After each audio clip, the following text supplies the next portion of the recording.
Damos comienzo a un nuevo comentario bíblico expositivo. Servidores de Dios. Quien te habla es Manuel Cornejo. En esta ocasión estaré compartiendo la primera carta de Juan, capítulo 5 y versículo 12, donde dice: El que tiene al Hijo tiene la vida, el que no tiene al Hijo de Dios no tiene la vida. Ahora aquí el apóstol llega a una conclusión final, establecida en dos principios, uno para cada una de las posiciones del hombre respecto a Jesucristo. La primera tiene que ver con aquel que cree, como quiera, que la vida está en el Hijo, como señala el versículo 11. Por eso dice: quien tiene al Hijo tiene la vida.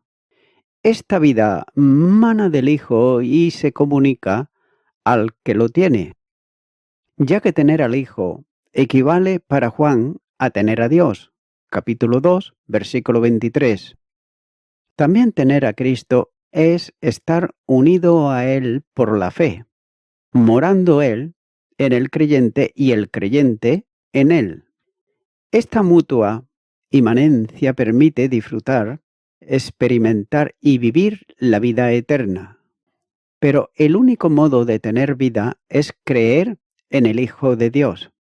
Capítulo 3, versículo 15 dice: para que todo aquel que en Él cree no se pierda, mas tenga vida eterna.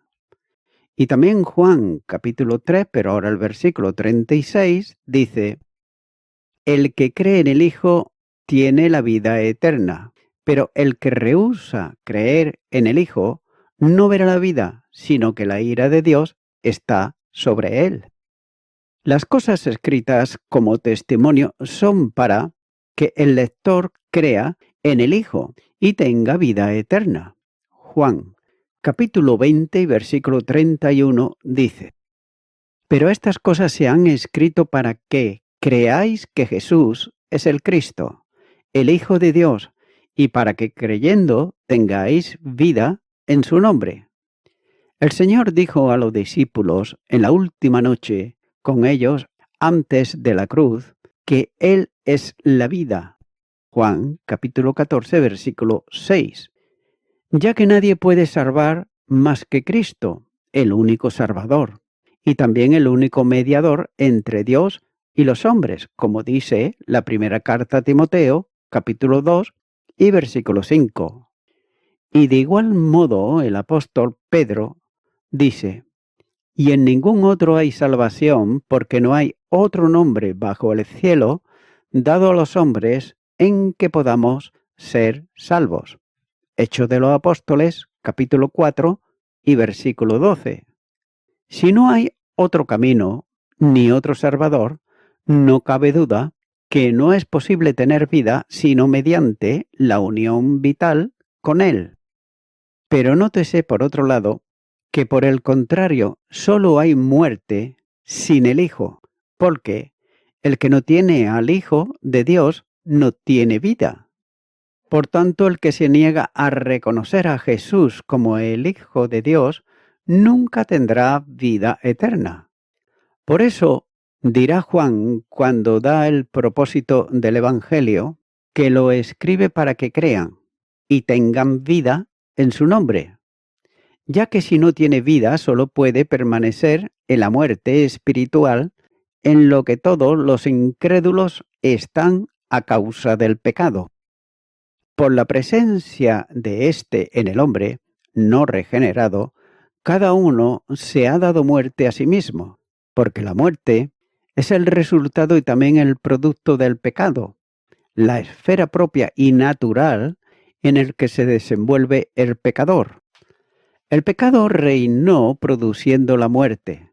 Romanos, capítulo 5 y versículo 21 nos dice: para que así como el pecado reinó para muerte, así también la gracia reine por la justicia, para vida eterna, mediante Jesucristo, Señor nuestro.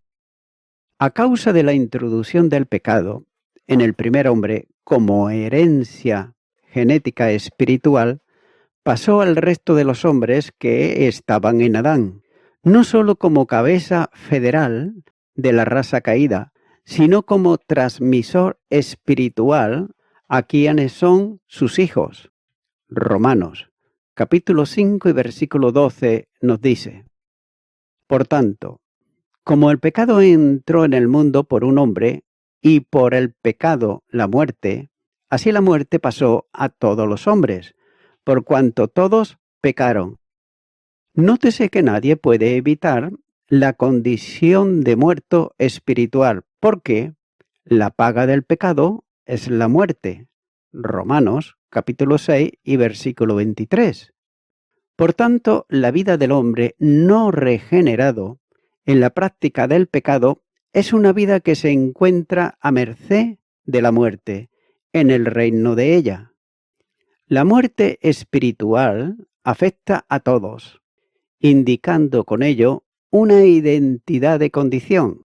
Romanos, capítulo 3, versículo 9 dice: ¿Qué pues? ¿Somos nosotros mejores que ellos? En ninguna manera, pues ya hemos acusado a judíos y a gentiles que todos están bajo pecado. El hombre es un muerto espiritual. Y note que el concepto bíblico de muerte no es el del término, sino el de un estado de separación. La definición técnica de muerte es el del cese de la existencia y conclusión de la vida. En la Biblia, la muerte es el estado de separación que se produce entre el hombre y Dios, y lo es a causa del pecado. La muerte, por tanto, no es una aniquilación del ser, sino un estado que se vive desde el mismo inicio embrionario de la existencia humana, ya que el Salmo afirma: He aquí, en maldad he sido formado, y en pecado me concibió mi madre. Salmo 51, versículo 5. Y es que por esta razón el apóstol dice que quien cree en el Hijo tiene la vida, puesto que en él está la vida. Juan capítulo 1 y versículo 4 dice: En él estaba la vida, y la vida era la luz de los hombres. Si Dios, fuente de vida, es la vida misma, todo ser alejado de él está alejado de la vida, y es por tanto muerto espiritual. Pero el problema se resuelve como se ha considerado anteriormente en los versículos anteriores, por medio de Cristo, el comunicador de la vida, alcanzándola por gracia mediante la fe. Juan, capítulo 3, los versículos 14 y 15 nos dice: Y como Moisés levantó la serpiente en el desierto, así es necesario que el Hijo del Hombre sea levantado, para que todo aquel que en él cree no se pierda, mas tenga vida eterna. Continúo ahora con el versículo 13, donde dice: Estas cosas os he escrito a vosotros que creéis en el nombre del Hijo de Dios, para que sepáis que tenéis vida eterna y para que creáis en el nombre del Hijo de Dios. Algunos consideran que este versículo es el final de la epístola y que el resto es un añadido posterior escrito por alguien que no fue Juan. También se ha considerado ya este asunto anteriormente, por lo que no es necesario más que reafirmarse en que el contenido total es del mismo autor, es decir, el apóstol Juan. Sin embargo, aquí comienza el epílogo del escrito. El pronombre demostrativo, que equivale a estas cosas, debe de considerarse como una referencia al contenido del último párrafo, es decir, del versículo 1 al 12.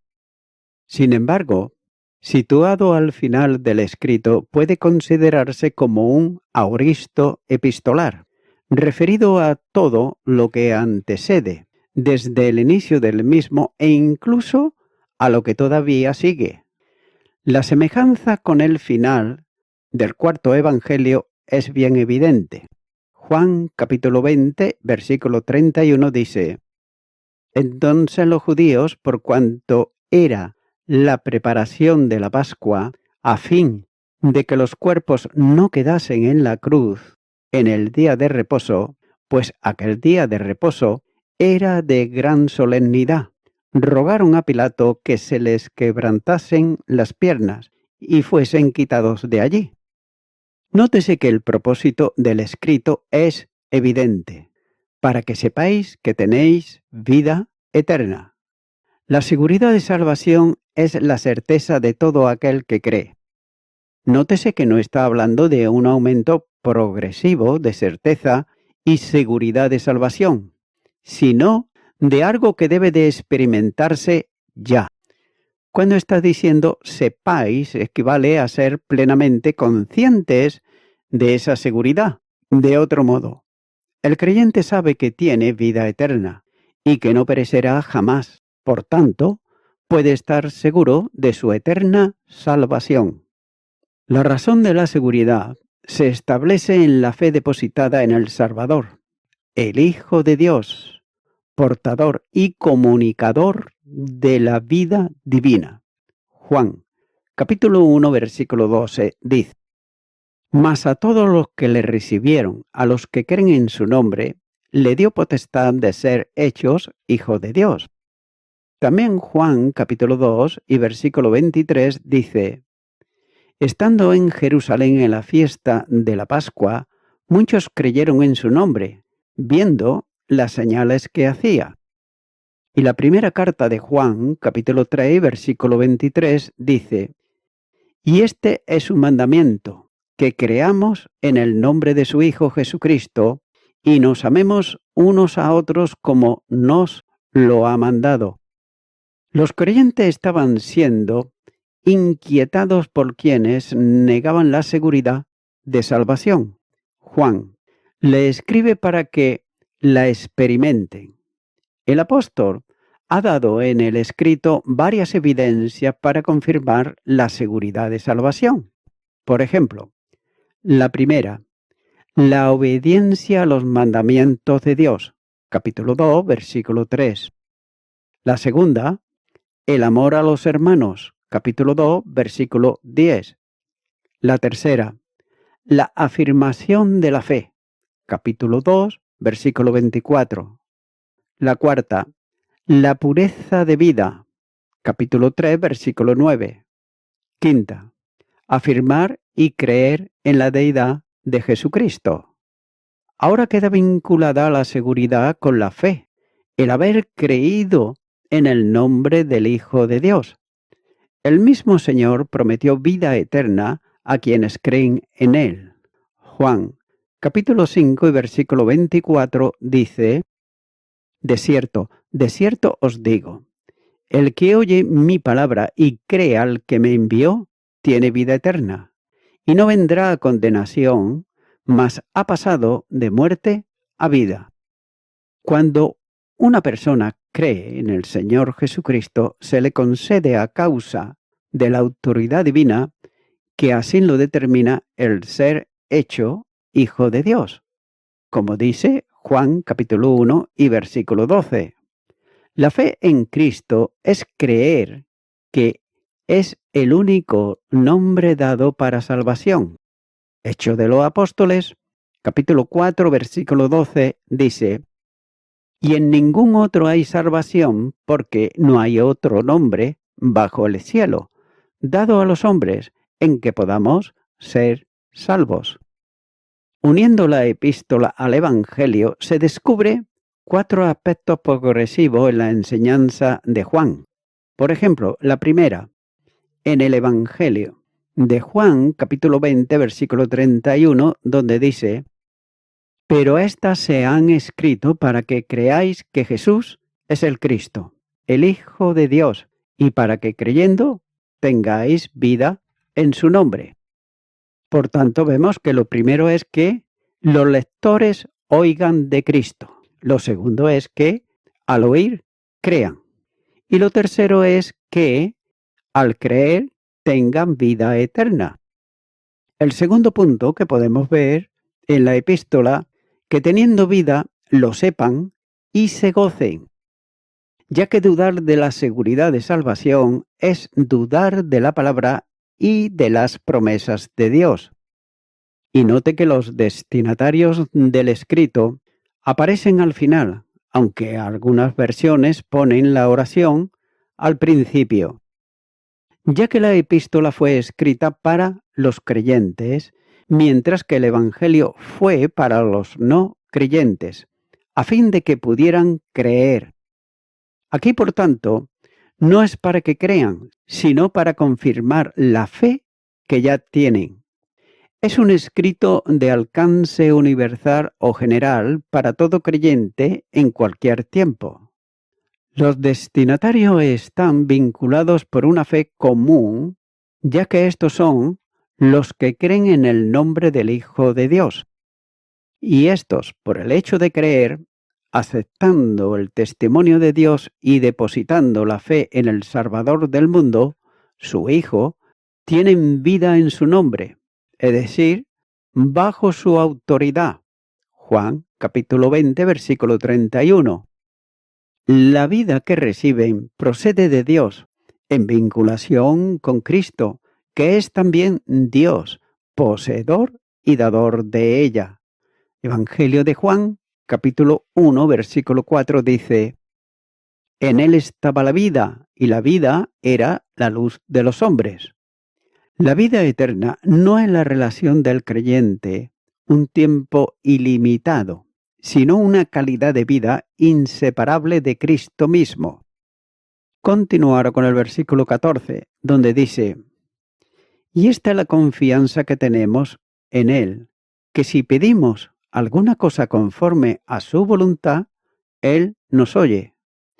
Ahora Juan dedica un párrafo, ya al final de la epístola, para hacer unas consideraciones sobre la oración. Lo introduce llamando la atención a una confianza plena en el creyente, que ha de tener con Dios en cuanto a la oración. La palabra denota osadía, valentía, determinación, confianza. En esta última acepción se traduce en el antilineal, ya que esta palabra fue usada para exhortaciones anteriores 2 veces al hablar del día del juicio, en el capítulo 2, versículo 28 y capítulo 4, versículo 17. Otra al hablar del trato con Dios en oración, capítulo 3, versículo 21. En el texto que se comenta, para la confianza en la respuesta de las peticiones que hagamos a Dios. También debe de apreciarse que la confianza no es aquí futura, sino también presente, es decir, la confianza en el diálogo con Dios en la oración, ya que esta confianza es consecuencia de la vida eterna y de la comunión con Él. El creyente tiene confianza en ser oído cuando ora, como un hijo tiene confianza de que su padre le preste atención. Así también, en el grado supremo, la que el hijo adoptado por Dios en su casa tiene de ser oído, por tanto, atendido del Padre Celestial. Y nótese que la confianza tiene que ver con la oración. Literalmente, si algo pedimos. Y note que no hay limitación alguna en cuanto a pedir. El pronombre indefinido, algo, expresa eso, ya que el creyente puede pedir cuanto necesite y de la cualidad que sea necesario. Jesús enseñó a pedir a los suyos, cuando dijo: Pedid y se os dará, buscad y hallaréis, llamad y se os abrirá, porque todo aquel que pide, recibe, y el que busca, halla, y el que llama, se le abrirá. Mateo capítulo 7 y los versículos 7 y 8. Sin duda, Juan estaba recordando, al escribir esta frase, la enseñanza del Maestro en el Sermón de la Montaña, donde aprendió que la vida de fe es una vida de dependencia. La fe no es simplemente creer mentalmente en algo, sino depositar la confianza en alguien. Cuando se cree para salvación, no solo está la parte intelectual, que acepta y entiende mentalmente la verdad del mensaje del Evangelio, sino también la acción del corazón que se entrega al Salvador, creyente que Él es poderoso para salvar. Y es que por esa razón se enseña que es con el corazón que se cree para justicia. Romanos capítulo 10 y versículo 10 dice: porque con el corazón se cree para justicia, pero con la boca se confiesa para salvación. Juan está haciendo referencia a una hipotética oración, por la que el creyente pide al Padre algo.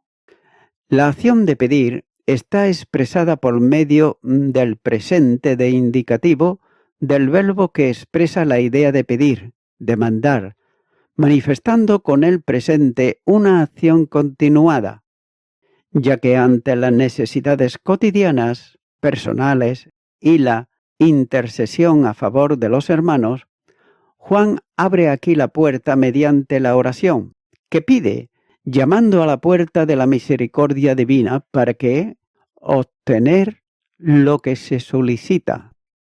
Juan, aunque mediante una frase hipotética, orienta a los creyentes a pedir con confianza, ya que la petición entraña el reconocimiento de incapacidad para lograr lo que necesita.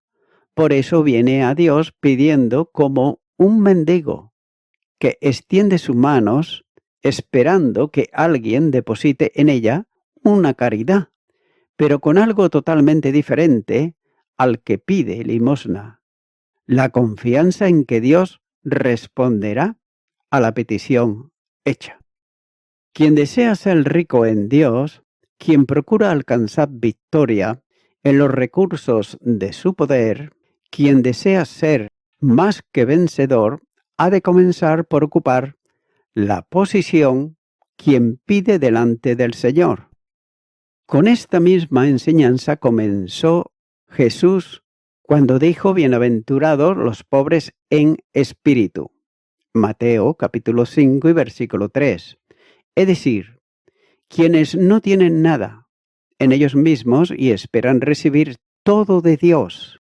Y note que pedir aquí, la forma es de implorar rogando. El que ora entiende claramente que todo don perfecto y toda buena dádiva procede del Padre de las luces. Santiago, capítulo 1 y versículo 17. Y voy concluyendo con esto. La dávida significa un regalo para rescatar la perfección de la gracia de Dios. Por otro lado, el Padre de las luces indudablemente tiene una doble referencia, ya que se refiere a Dios como el creador de las luces del universo físico, sol, luna y estrellas. Pero Él es también el Padre de toda nuestra iluminación y nuestras bendiciones espirituales. Juan capítulo 8 y versículo 12 dice: otra vez Jesús les habló diciendo: yo soy la luz del mundo, el que me sigue no andará en tinieblas, sino que tendrá la luz de la vida. Amigo y amiga oyente, si aún no has recibido la luz del Evangelio, si aún no has recibido en tu vida a Jesucristo, pues ahora es el momento en que tú puedas orar y recibirle a Él como el único y suficiente Salvador. Por tanto, te animo a que ores conmigo y digas: Señor Jesucristo, vengo ante ti, porque hasta ahora, como dice tu palabra, he andado en tinieblas y no he entendido muchas cosas, pero ahora entiendo lo suficiente para saber que tú, Jesucristo, el Hijo de Dios, eres el Salvador del mundo. Por ello te pido perdón por todos mis pecados y me arrepiento de ellos. Te recibo en mi corazón como mi Salvador, en tu nombre. Amén.